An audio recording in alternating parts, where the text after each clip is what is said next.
have to make an audit of the company. You want to enter into business relations, and you have to visit them to see whether they are trustworthy and whether they are fulfilling your needs, your expectations.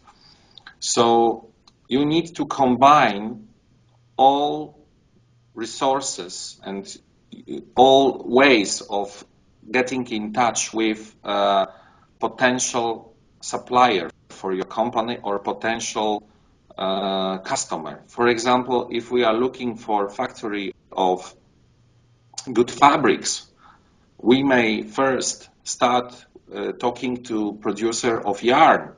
Who is their best partner in China for their yarn, and what is their opinion about the factories and suppliers, yarn fabrics producers?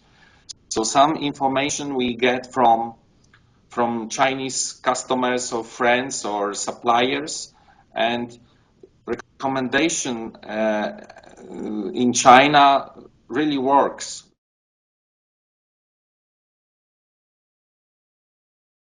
You have to remember that Chinese partners, Chinese customers, they like to overestimate the real capabilities, and they want to make a really big impression on you.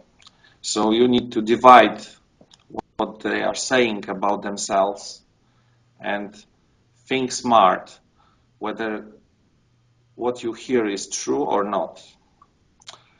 So you need to be very familiar in subject you are talking about and think whether things you are hearing is because you like to hear that or it is a real true, or they just like you to hear those things.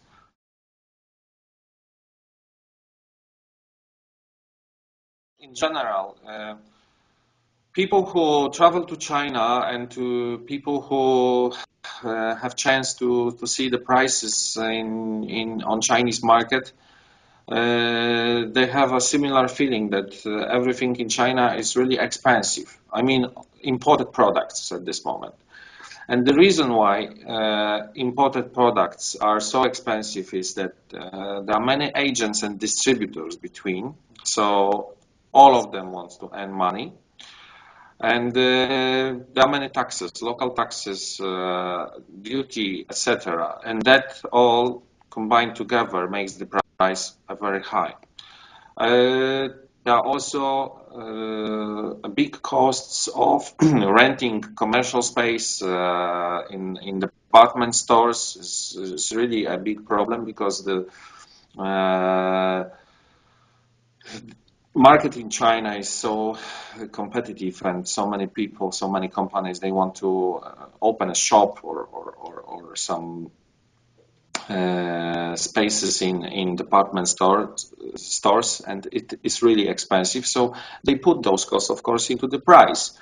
So I don't think that people who want to export to China, they will add some extra, into the price, the wholesaling price, export price. No, they will use the same wholesale price and export prices everywhere, because they know that the quantity, if they succeed, the quantity will compensate this.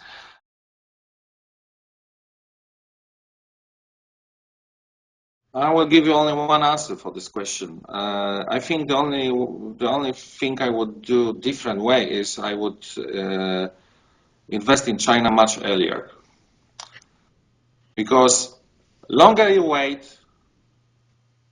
the smaller chances you have. And companies who decided to take these risks and enter into China 10 years before, 15 years before, there are majority of them, they are really successful. Now, every year in the future, maybe after 5 or 6 years, it will be more difficult than now. So it's like everywhere. Yeah, it was a very good time for investment. Now it's more difficult, but it will be also more and more difficult in the future. So if you are ready, if you are prepared, if you have know-how, knowledge, good product, which is most important, then I wouldn't wait, I would start immediately.